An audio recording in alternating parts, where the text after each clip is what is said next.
What's up, fellow gamers? Phreak here, and 11.24b just came out very recently, I would say a couple hours ago is my understanding, and this is basically the last patch before the new year. It's a micro patch of around, I think, 8 changes, just to kind of tie up some loose ends of things that are way too good and way too weak, heading into the break. And then, we'll all wait for 12.1 afterwards. So without much further ado, let's get into it. First things first, yep, indeed, a couple of urgent changes. First up is Dr. Mundo. For those not in the know, Mundo is maybe the single best pick in League of Legends. He's certainly up there. Definitely incredibly too strong. Mostly as a top laner, though a very strong jungler here as well. And so they're putting in some nerfs to try to tone down specifically top lane, but they wouldn't mind hitting jungle either, as the jungle role is still doing quite well for him. So base health regen is down by 1.5 per 5 seconds. Of course, you can multiply that by 12 to get the amount per minute. So 18 health per minute is the nerf there. Infected cleaver minimum damage is down by a 0 to 20. Now Q is the ability that you max first. These will still be true, but we can take a look at the numbers here. Okay, so here's the health regen, and this is using Dr. Mundo in what I believe to be a real world application. This is, he's got, now I am not counting regen for additional items. So for example, a Doran's shield is actually not included here in the HP 5, but his actual health regen passive, which is 1 to 2% max health per second, or sorry, per 5 seconds, based on character level. And assuming he's going to buy around 1700 bonus health by level 18, which seems about reasonable to have, about 3 to 4 health tank items by that point in time. I think it's about right, considering rune stuff as well, because you have stuff like overgrowth. I'm still essentially, guessing what the numbers are going to be. Exactly how much health he has is going to obviously change these numbers, but it's going to be reasonably accurate. So it is a pretty meaningful early game nerf. His sustain is down by a full 10%, which, is smaller than this would imply. That's more like 20% down here, but still a non-trivial nerf to his health regen in the early game. It eventually doesn't really matter as time goes on. Up here, though, is the kind of assortment of win rates. So if everyone watched, or for those who watched the 24 rundown, this is 24B, and I have cut off the pre-15 and the above 40-minute buckets for win rate here, but these numbers in parentheses here, the 57, 59, 57, 53, 51, that's top lane. The second group is jungle, and this is at 15 to 20, 20 to 25, 25 to 30, 35 to 40, and 40, 15 to 20. Yeah, 15 to 20 is the first one, 20 to 25, 25 to 30, 30 to 35, and 35 to 40. There we go. My brain's a little addled. So this is basically, between 15 and 40 minutes, which to be fair is 91%, roughly, 95% of all games. It's pretty good. Pre-15 usually has about a 1% of all games end that short. It's often too small of a sample to be usable. And then above 40 tends to be like around 5 to 8% for champions, so also pretty low.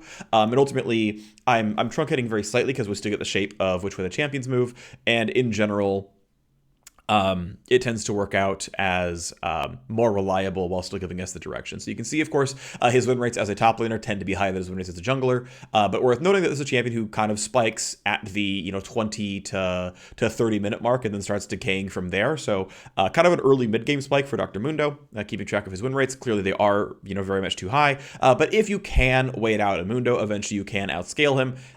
So of note, right, the early game is going down here, so this will actually flatten out his win rate with game time a little bit, but still going to be a fairly similar shape. And as far as the Q damage, again, 0 to 20, this is just the flat up, right, at maximum nerf, it is this. At maximum nerf, it is from levels 3 onward, going to be less damage, so the Q nerf is actually going to be more late game focused, or at least mid game focused. Keep in mind that the break-even point, not even break-even point, that you get this minimum damage here, at this much current health left in your target. So if they have 600 health, you get 135 damage, which means you're going to get 135 no matter what. Now, if they have fewer than 600 health, then you're going to get the lower number. You're going to get, down to the minimum of 130. So just worth noting, right, anytime you're going for level 9 Q poke, basically everyone has at least 1k health at level 9. So the Q poke's not going anywhere against 1000 health and higher targets. But when you're finishing people off, when you're hitting minions, things like that, then you're going to start filling these numbers. I believe this should have somewhat of an effect on his jungle clear. We'll see where it goes, but end of the day, there's your numbers. There you know. Great. Next up is Gwen. Now, Gwen is in an interesting spot because Gwen is an incredibly low win rate champion who is getting seen a lot in pro. At this point, right, we've had Gwen for the better part of a year, pretty much. Everyone who's going to learn Gwen more or less has done that already. Like, her win rate is going to be pretty stabilized based on experience. Like, that it's no longer a problem of like, well, it's a new champion, so who knows? Like, Gwen's, that's been sorted out at this point, right? That her win rate's not going to innately move anymore just because of player-based behaviors. Now, there are a couple things going on. One is that people are running lethal tempo, and Conqueror is higher win rate. She already has a lot of attack speed in her kit already. Through her E, through the fact that she's going to be buying Natural's Tooth, and ultimately, lethal tempo is just not that valuable. You don't actually auto-attack that many times. You often don't get 6 autos off in your actual scrap. And so going for Conqueror for the guaranteed flat health gain and flat damage gain is just generally going to be a bit better. So just by the way, for any Gwen players out there, go Conqueror. It's better. Do that. But what they want to bring up is that typically, I would say, more often than not, doing anything more discreet than that or concrete than that would be guessing. I'd have to look into it, but essentially, for the most part, pro champions tend to be early game skewed champions. Said another way, early game tends to be high elo skewed / pro skewed. This is not always true, of course, but we have champions, for example, like Varus that we'll see later on, who has been really pro skewed. Even when he wasn't very high win rate because his early game is so good. And this tends to be true for a lot of support picks, a lot of mid lane picks, whatnot, right? Like Renekton being everywhere, right? That's for a reason. Jace being everywhere, that's for a reason because lane bullying feels really good. So Gwen is interesting in that she extremely scales to late game and doesn't have a good early game. Now, what's of interest here is that Gwen's worst matchups are all entirely out of pro play. So one of the big ones is Jax. Jax is actually a very good matchup into Gwen, and we did see some Jax into Gwen at Worlds this year, which was a good choice. But we're looking at things like Teemo and I think Quinn, who we don't see much of. But like it's a bunch of stuff that absolutely no one plays in pro, and I think literally the highest win rate is Teemo. I know Singed, I'm pretty sure, is also really abusive. Gwen can't keep up with Singed, so every fling trade just works. And he just kind of wins from there. And again, Singed is also not a champion people play in pro, right? So what's interesting is that all the Gwen counters are not in pro, and maybe they should be, but whatever. But she doesn't have the same, my early game's OP and I fall off late that other pro play champions have. So if you want to fix Gwen's win rate skew, you can go even farther into weak early, strong late, which good luck with that one. Or you can flatten it out, and maybe that further exacerbates the pro skew because early game tends to be pro skewed. So I don't know how they solve this one. It's going to be tough, but anyway, they're going for baseline durability. In general, base stats just by and large tend to be skewed more toward low elo, being that Gwen is a melee champion. Her durability is very relevant. And the more sort of baseline durability you give the champion, the better it is. I think of 2 examples that worked really well, and I want to give a lot of credit to the right designers for this one. Both Silas and Aurelia, when they were reworked to get them out of 45% win rate and 100% pick rate in pro, was heavily shifting their base stats to push really hard toward leveling up. That they got a bunch of baseline late game performance via base stats, armor per level, MR per level, health per level, and that did a lot to buff champions like Silas, to where Silas is a 50% win rate and isn't a pro problem. And this is a guy who has 46% and was 100% pick ban in pro a couple years ago. So, and Aurelia's in a similar boat. It really actually scales up and lower elo and scales down. And yet, hey, still sees pro viability to some degree, so well done there with Aurelia. I don't know how much they could push Gwen's base stats. She already has 4 armor per level, which is on the high side. Her health is not that high, so that's one thing, but just kind of want to point out that, Riot doesn't get the same easy, just make her a late game champion to, solve the pro problem, because that's already happening. That said, I do think a health change can be pretty useful. So here's Gwen's win rate. I do want to point out that I believe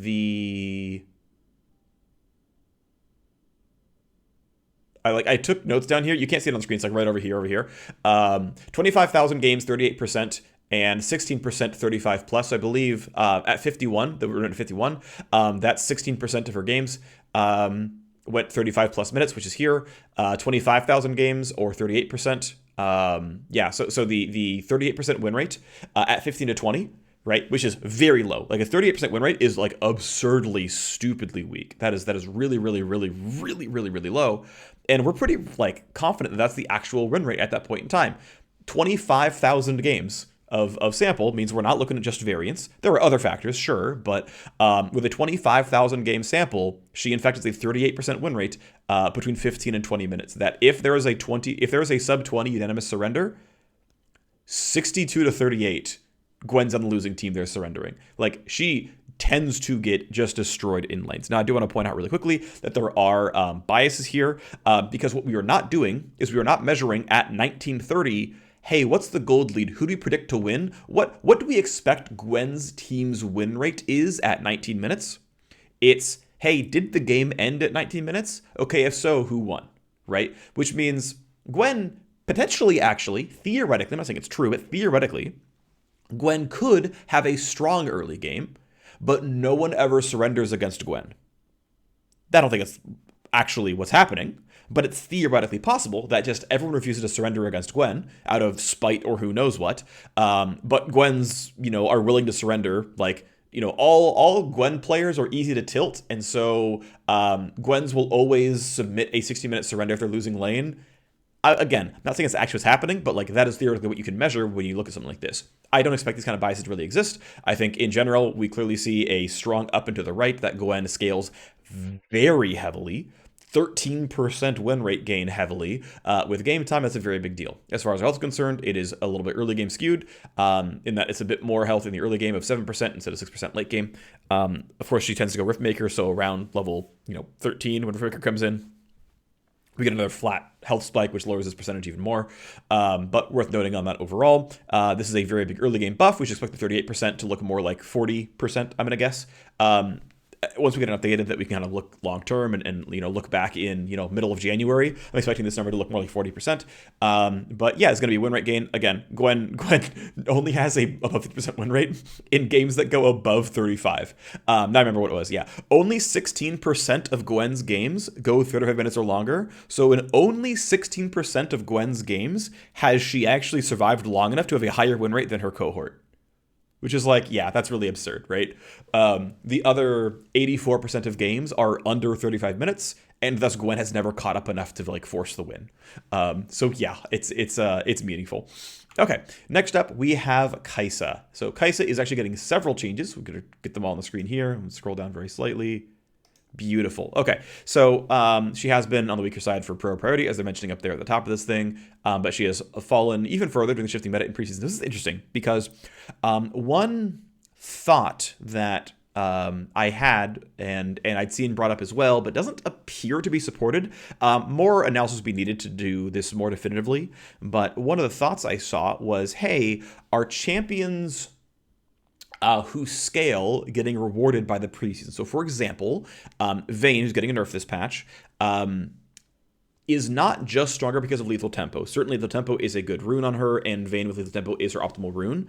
But even if you didn't change runes, like Press the Attack Vayne also gained 1% win rate in the new season. So even outside of rune changes, Vayne gained 1% win rate. She's doing quite well. So, okay, the game shifted around her, either the game rule shifted around her, or the metagame shifted around her, and now she is a stronger champion. And it's like, okay, well, she's a scaling pick. That's what's happening. But we have champions like Kai'Sa, who are also scaling picks, who didn't gain win rate, right? She went down in power, down in win rate. We have champions like Kassadin, who gained, and so that's First Strike, but not all of it, but he's a scaling pick. Corki, he's a scaling pick, also went up in win rate. But we have champions like Senna, who went down 1%. And it's not just builds. All of her builds went down 1% the new season, except for Frostfire Gauntlet, which is a just objectively better item. So, okay, you can kind of pick that one for free. But her Kraken Slayer builds went down. The Divine Thunderer builds went down. But Senna is another scaling pick. So it's not obvious which way these things are going. You can't just be like, oh, what's the scaling brush? We just kind of, paint them all with it. That's not quite true. So Kai'Sa is getting some pretty substantial buffs here. Some of them are going to affect just Kai'Sa in general for her sort of standard builds we see on live, and some of these buffs are going to specifically affect AP Kai'Sa. So first off, the base on hit damage goes from 4 to 10 to 4 to 16, and then additionally, the extra damage based on plasma stacks is going from 1 to 5 to 1 to 8. So late game on hit damage is going up, as well as a 5% AP ratio increase on her passive. So let's scroll down, and this is going to be the first passive autos. This is you are hitting someone, your first auto attack, you had no passive attacks on them at all. And so we're simply saying, okay, what are we expecting out of Kaisa's normal AD gains? What kind of items is she buying? What's she getting out of her base stats? Okay, what is her hit damage going to look like for our first auto? And it goes up about 2% because, again, we're gaining from 10 to 16. We're getting 6 damage on hit. That's not terribly important. But for AP Kaisa, that first hit goes from a 10% AP ratio to a 15% AP ratio. And we still gain that, that same 0 to 6. And so this damage actually goes up by a bit more. In fact, that's obviously a full green because the AP ratio matters. If we can do like a Doran's Ring Start or something. And we actually get 10% more damage. Now, I want to point out this line right here. This line I'm drawing is at level 10, we assume Kaisa finishes Gnasher's Tooth. Is this always going to be true? No, but whatever, right? The passive scales linearly, basically, so who cares? At this point, we have bought a Gnasher's Tooth, so we have our 15 flat damage, our 0.2 AP ratio on hit. These get added into the mix, and yeah, we still hold on to a pretty substantial, 10% damage gain. The more AP we buy, the more pass levels we gain. Kaisa's base AD per level, by the way, very, very, very low. Intentional to make the passive a bit stronger. You can put the power there instead. I think it's a good choice. But okay, right, very clearly, AD Kaisa gained 2% auto attack DPS, and AP Kaisa gained 10% auto attack DPS. Now, I know one concern the designers have, and I think this is actually very, very fair, is basically if hybrid champions play the same regardless of build, there is somewhat of a failure. Because here's what happens, right? Okay, hey, we're playing the game, and I see Kaisa. All right, I'm seeing Kaisa. Kaisa's physical damage. Kaisa's an AD carry. She's a marksman. She tends to build AD. Okay, she does physical damage. And so I know that she's going to auto attack me. She's going to press Q, whatever. I know what her buttons do, right? And I can understand what this champion does. And if her pattern is identical in AP Kaisa versus AD Kaisa, then all the gameplay is the same, except that the only change is they bought different items, but the champion is identical. And I buy MR instead of armor, except that, well, of course, her base attacks still deal physical damage, and her Q still does physical damage. And so, does MR even really work? Because she's still going to be landing this physical damage Q and these physical damage auto attacks and whatnot. Are we even really getting anything out of this? You can consider with this, 210 damage on hit. And this is with, 280 ability power and a Gnasher's Tooth. 100 of that is still the physical base damage auto. Or, maybe around, 90, but, not a trivial amount of this, right? And so, are we really supposed to build MR against AP Kaisa? Does that really make sense, right? And so that's where the failing would be if there was a failing. Now, I'm not saying there definitely is a failing, but that's where it would be if there were one. And it's a difficult topic to talk about more.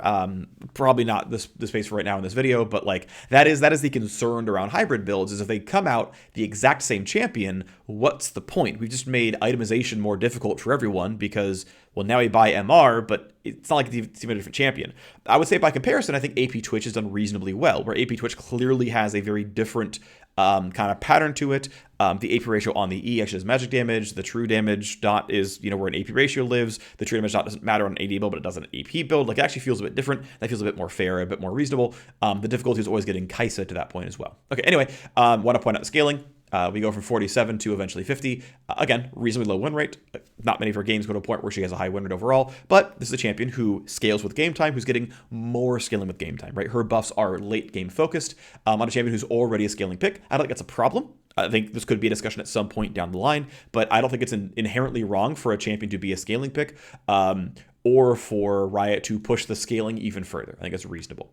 And especially if you're trying to do the early game tends to be pro biased. If we do late game buffs, we can, get Kaisa into a decent spot for solo queue, while not making her as big of a pro problem, which I think is totally reasonable. So next up we have the Q buff. The Q buff is getting basically a 0.1 AD ratio buff. AP ratio is going unchanged, base damage going unchanged.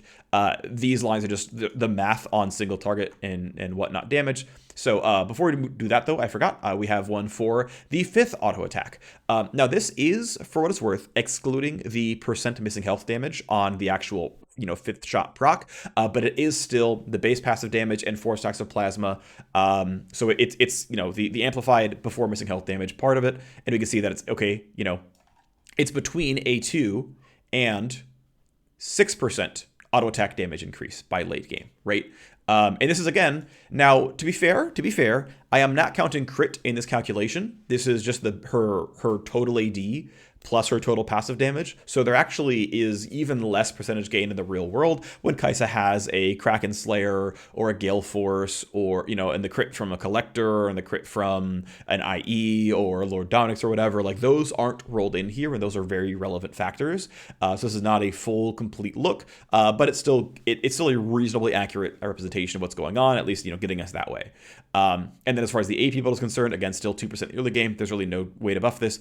But your fifth auto attack is going to have a 25% AP ratio. Obviously, the base damage again is increased, and so we go from late game Kai'Sa doing 10% more damage auto attacks with Nashers to 30% more auto attack damage with Nashers. You can see here that a large portion of Kai'Sa auto attack damage is actually just sort of in the base AP ratio, and the initial plasma damage, and less so on the stacks.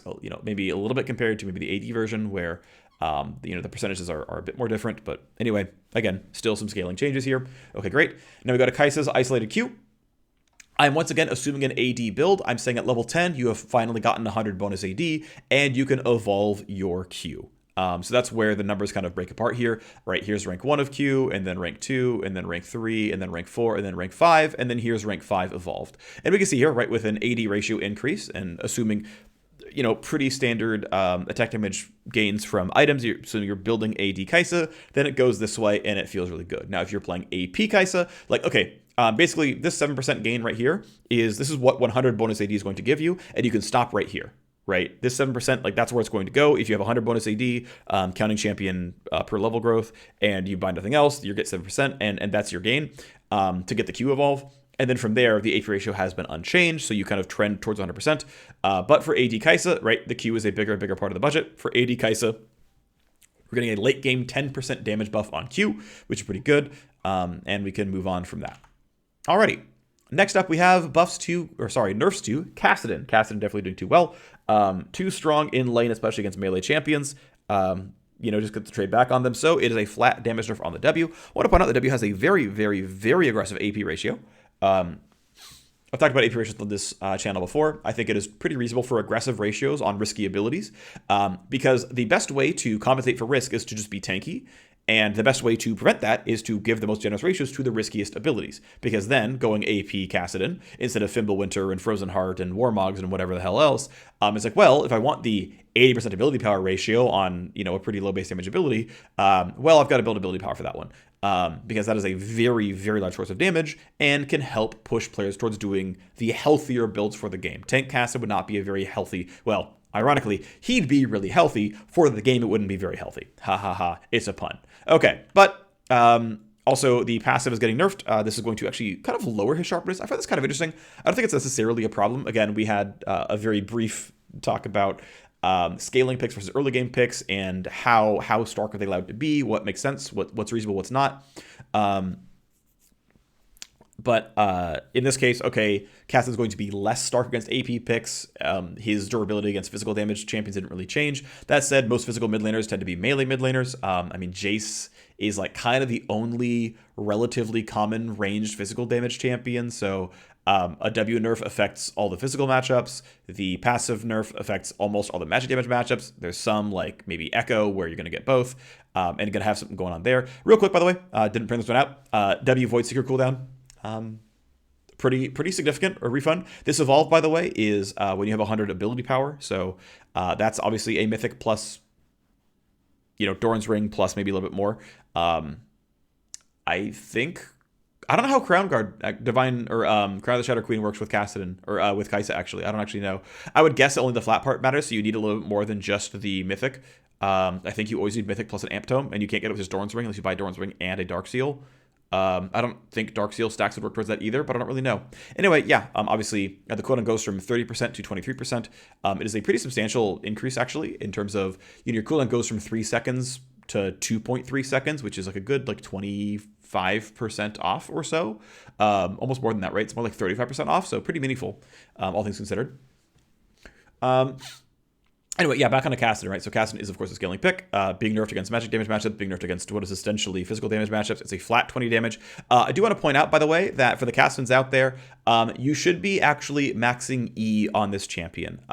Q max has some room for play in magic damage matchups, but most players aren't doing E max, but the data pretty strongly suggests that Emax is the optimal build.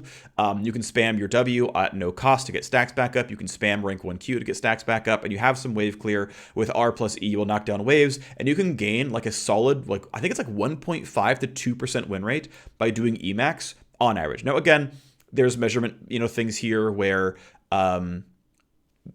is Emax only going in on good matchups and whatnot? And, again, there's possible biases here, certainly. We're not randomly assigning skill orders to Kassadin, but do want to recommend y'all try Emax. It's quite good. Anyway, here is the 20 flat damage nerf. This is including his base AD. This is including our projected ability power gains. And yeah, pretty meaningful damage down his ability, but mostly early game focused, and again on a champion who is relatively quite strong early game. I don't believe the 52% win rate at sub 20 is an aberration. I think he can honestly hold on to his early games, but obviously he is a big scaling pick, right? Like even at his worst, he's like, yeah, I'm not great at 2 items at 20 to 25 when people are kind of spiking up. I really want to get to level 16, but yeah, you get to late games, right? You get 35 minutes plus, and you've got a 55% win rate because it's level 16 Kassadin, and you kind of just win the game from that point on. So, yeah, you're obviously when Kassadin's overpowered, right? He is as good as the average early game champion, or like his early game is as good as the average champion, and then also always wins late, right? So it's like, well, yeah, we need these numbers to dip below 50 or this champion's just like busted. And there's probably not a good way to like, without really ruining what makes Kassadin fun, fix the Kassadin late game scaling issue. Next up, we have nerfs to Lux, who is doing definitely far, far too well. Too strong in mid lane and also popular support. She is also very strong at support. It is a 1% win rate difference. Mid lane is higher win rate, but she is very good in both roles. So here is the Q cooldown.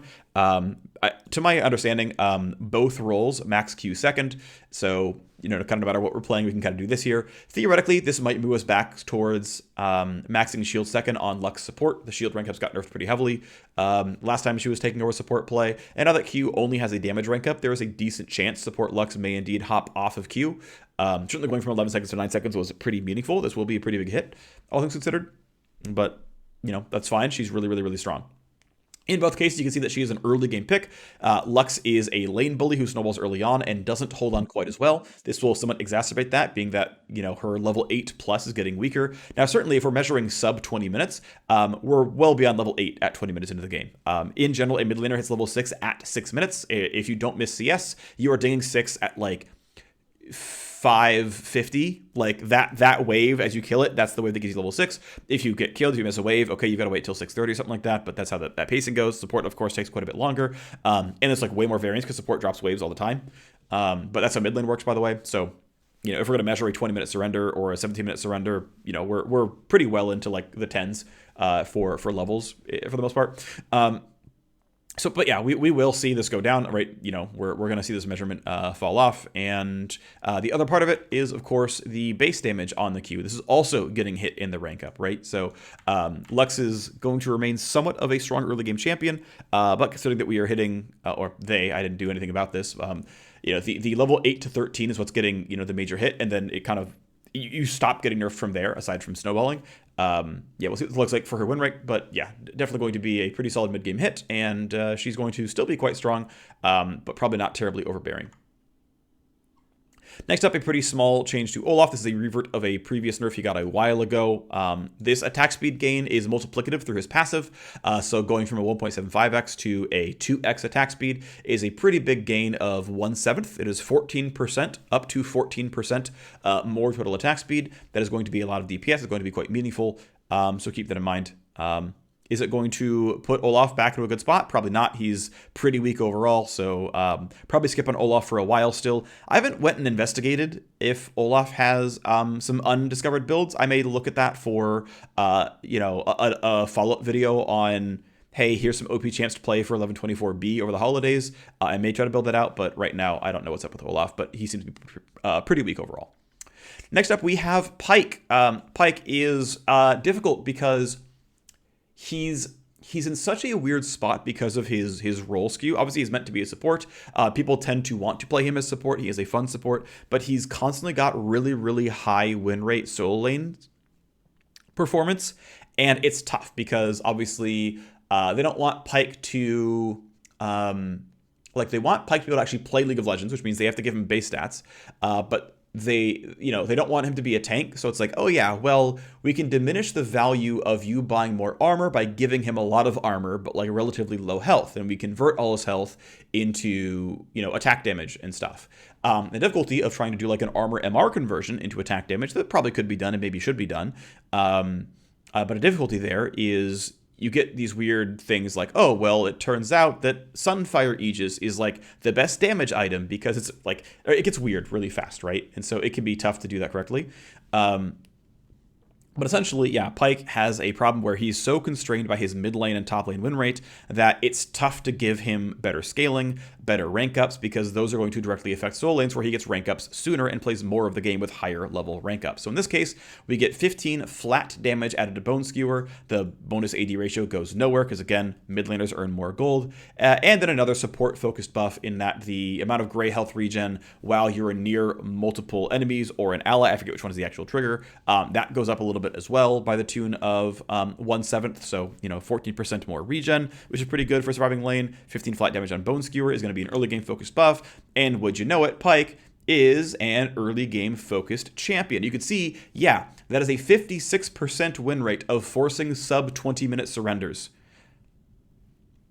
Yeah, there are 50,500 games of 15 to 20 minutes. Like, this is not variance. This is his actual win rate. Now, again, behavior issues are a thing. Pyke is a snowbally champion who can like really force bot laners to die.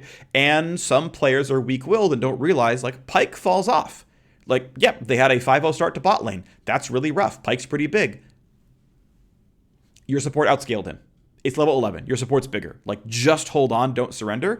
And so some of this is truly players being too willing to surrender. Like, there are a bunch of champions, legitimately. There are champions who would lose win rate or gain win rate, vice versa, if surrender was removed from the game. Like, if you could force players to not just, say, open mid and force games to end, but play them out, you would see a bunch of champions lose win rate because they're early game bullies that actually can't quite, finish those games. And it's going to be, 1 or 2%, right? But that will matter.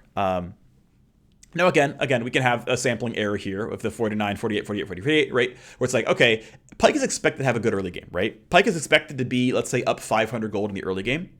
If a bunch of those games became surrenders that shouldn't have been, but still would have been wins in the long term, right? Like, their opponents surrender at 1930, but it would have been a 25-minute win if it was played out. That's in the 56, but not in the 48. Despite being in sort of fairness, if the game was played out, it would have been a 48-minute, a 26-minute, 48% win rate win, and you would like see the win rates kind of shelter out, right? So if surrenders weren't allowed, you would see those like bad early game things shift into the rest of the games, and that is why that's why this happens, right? Because again, we're only measuring what, like, of all the games that ended at 1912, all the games that ended at 1724, all the games that ended at 1505. Pyke is on the winning end 56% of the time of those because he tends to force surrenders, even if the opponent should have played them out and they'd have been later on, later losses. Anyway, again, this is relatively expected bonus AD growth from buying items, from spending money and whatnot. So yeah, again, very early game focused buff. This is going to even further shoot up his early game win rate stats. Players should try to not surrender quite as often against him. They should try to find ways to just survive because they will outscale this champion and kind of move on from there. Next up, though, we have Talon. So Talon definitely has been a nightmare in high MMR. I didn't actually specifically go and look at his high MMR win rates. But again, a rake nerf on jungle monsters because, yeah.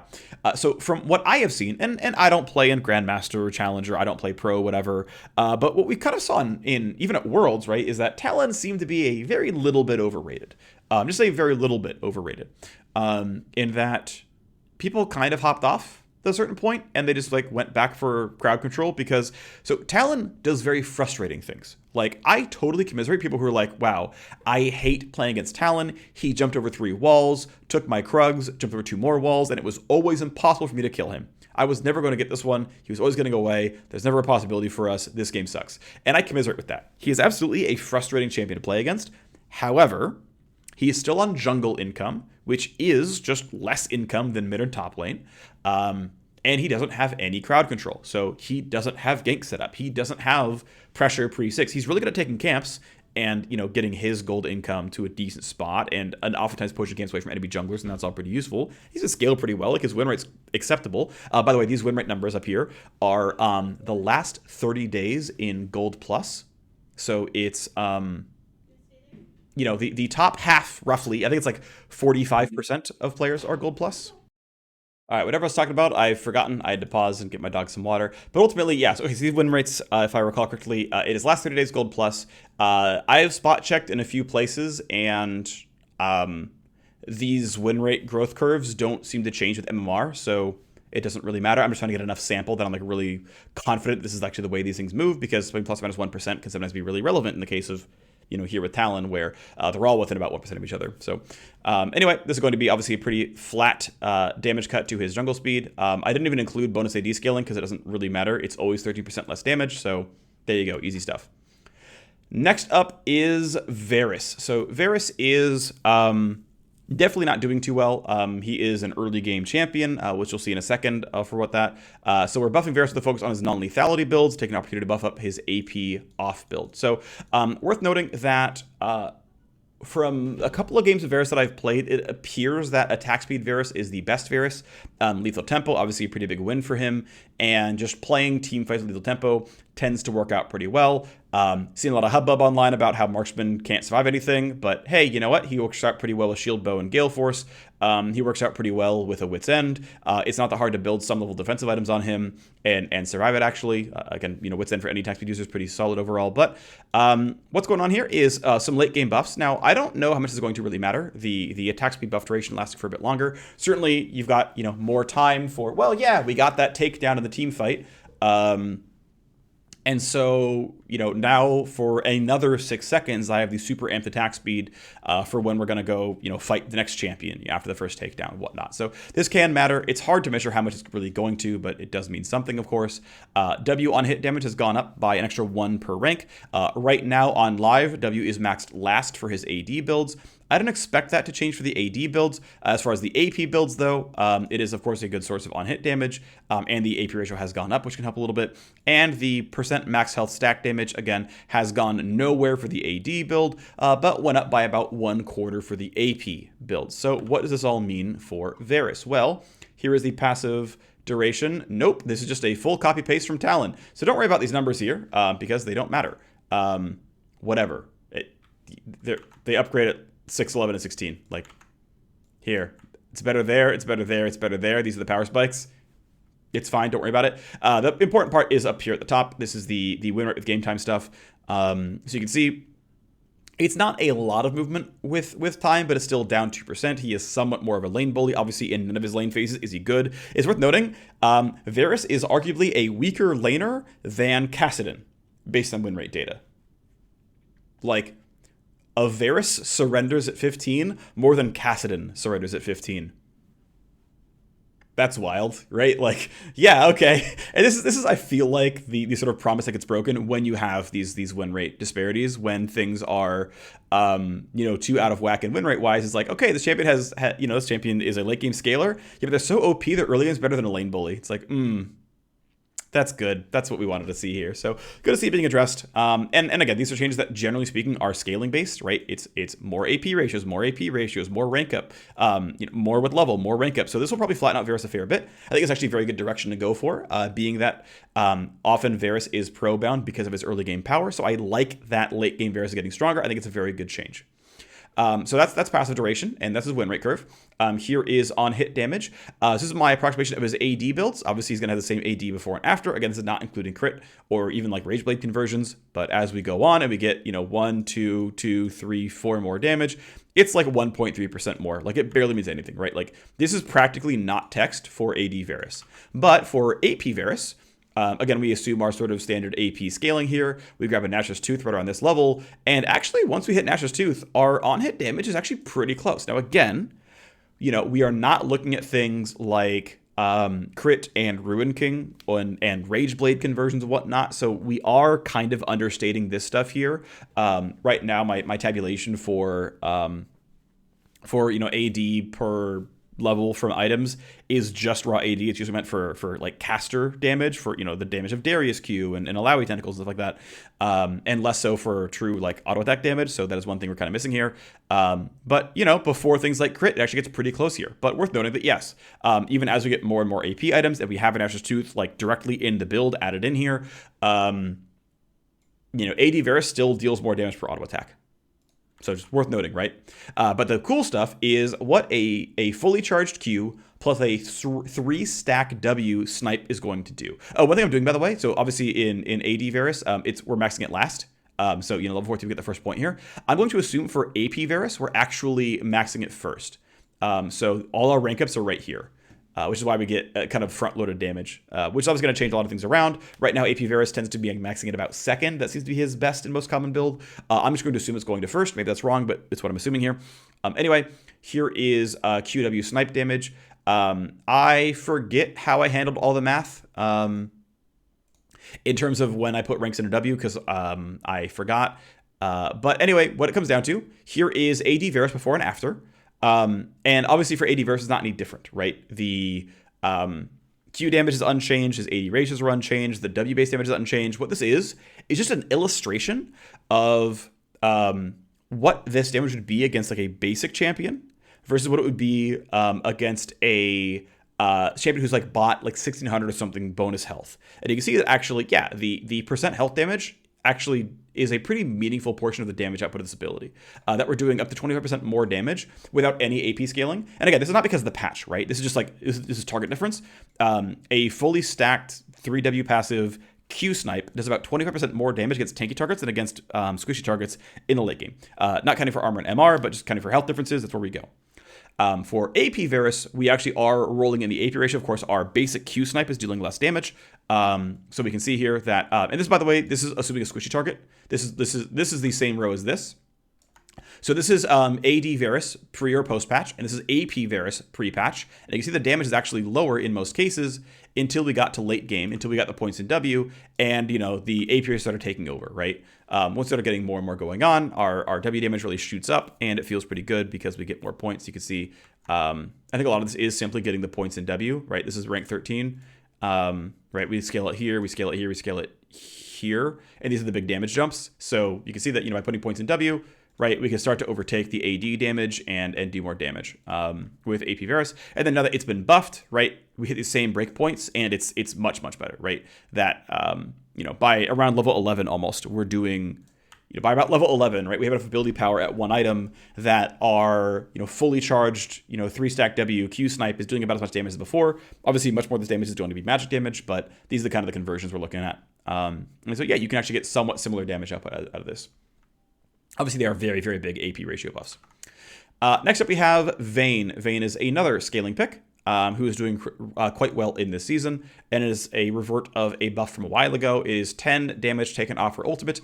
There are actually a lot of scalers on Vayne ultimate. The duration of the ability, the Q cooldown, the tumble cooldown sort of buff, and of course the amount of bonus AD this ability gives. So, level 1 through 5, of course, you don't have your ultimate, so there's no nerf here. But as far as, Vayne's projected total attack damage before and after the nerf, it's down a little bit, right? It's down 6 to only 3% late game. It's not a big late game hit. It's a bigger early to mid game hit. Certainly we're going to see this around level, I think like 8-ish for a bot lane is going to get you about level 6, or 8 minutes for level 6. But certainly, our 50-minute or our 50% win rate, 15 to 20 stat is still quite good. Like Vayne actually survives lanes pretty well. If you go and look at like Vayne's bad matchups, they're all 50% win rate or higher because Vayne's just so overall strong that even, up against Caitlyn, who is good and does do well at bullying Vayne, doesn't bully hard enough that Vayne doesn't just win anyway as time goes on. But yep, Vayne, a big scaling pick. You see your win rate climbs up very rapidly with game time. Once we get past the 25-minute mark here, we've gotten out of the primary surrender zone where the game got really tough. If Vayne survived that point at all, and even then she was still 50-50 at that point in time, for the 25 minutes, she was still 50-50, then we're just like, yeah, we survived the 25, Vayne's almost certainly, well, not almost certainly, 56% is not almost certainly, but like Vayne is now quite favored if we survive 25 minutes into the game. If she was going to lose, she would have lost already, basically kind of thing. Now she's better, and now we get to go pop off. Glacial Augment gets a buff to its heal and shield power ratio. Still a pretty weak base. Slow. The AP ratio is unchanged. The AD ratio is unchanged, but the heal and shield power going up from 7% to 9%. To try to make enchanters work pretty well for Glacial Augment. I did spot check a couple of tanks. Glacial is very, very close to Aftershock. The win rates are nearly identical, so the tank-sided nerf is pretty much bang on. Glacial is still a completely competitive choice, should really be considered. It is in some cases slightly stronger, but to a small degree, which means Glacial is in a spot, as players mature and learn more about the game, Glacial's in a spot where it is competitive with Aftershock, and players should make a choice there.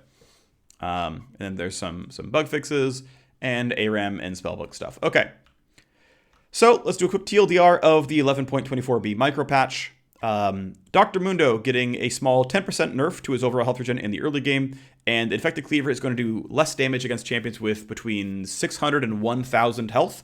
If they have any more than that current health, it is not a nerf. Gwen is getting about 7% more health overall. It's pretty meaningful. Yeah. Early and late game. Win rate buff. Kaisa is a late game scaling pick who's getting even more late game scaling damage. In general, her AD builds for her attack damage, on hit damage overall is not going up by much. It's 2 to like 6% in most cases. For her AP build is more like 10 to 12%. So AP Kaisa getting a lot more auto attack damage here. As far as Q damage is up about 10% overall, with how much heavy lifting the bonus AD ratio does by late game. So pretty big damage to Acathian Rain. And then Voidseeker has, I think, about a 15% shorter cooldown if you land an evolved W on a champion, which is pretty meaningful.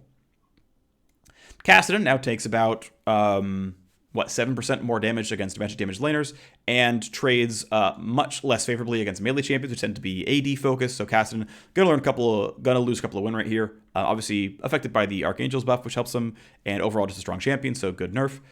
Lux no longer gets a rank up advantage on the Q, and the rank up for Q damage also goes down. So we might see support Lux go back to maxing W second. I'm not sure, but it's a possibility. Overall, definitely win rate down. She's doing far too well in mid and a bit too well in support, so good nerfs. Next up, Olaf, who is, honestly kind of a dumpster fire, is gaining up to 14% more attack speed in late game. The passive is multiplicative with other sources of attack speed, so this is a very, very big buff, bigger than it looks like on paper. Still, though, I think he's probably going to be not too great. Pyke going to get a bit more regen down in bottom lane with the regen change here, and 15 flat damage on Bone Skewer is going to make him an even better early game champion. Pyke is a very, very early game skewed. If you can survive the first 20-25 minutes of the game, you're very favored against Pyke, but getting there is going to be a little bit tougher with the Bone Skewer doing 100 flat damage at level 1. Talon loses about 13% of his monster clear on W. That's going to obviously slow his clear speed down and make him, on average, a slightly low win rate jungler, though obviously still very evasive, still good at poaching camps, but just a little bit slower at killing those camps off. Varus gets some scaling buffs. He is very slightly early game skewed. His passive attack speed is going to last for longer at later levels. His W on hit rank up, which is max last for AD builds, is going to be a little bit stronger, but probably still not worth putting on any sooner. The big change, though, is going to be the AP ratio buff to the flat on hit damage and the AP ratio buff to the stack damage on spell. That's going to buff AP Varus quite a bit. I don't know if AP Varus is going to be as good as AD Varus, and ultimately AD Varus didn't get very much, so we'll see how much we actually get out of this one. Vayne gets 10 flat damage off of her ultimate, which isn't that big of a deal, but does matter to a certain degree, so it's there. Glacial Augment, very slightly buffed for Enchanters. Apparently it was too far below the mark, so Enchanters not going to need quite as much to get to the old slow values, but as we saw in the previous patch rundown, it would take you till about 3 items, so it was definitely objectively nerfed for them. Good to see some recompense going on here. Some bug fixes, and that's it. Thanks for watching, everyone. See you next time. Bye-bye.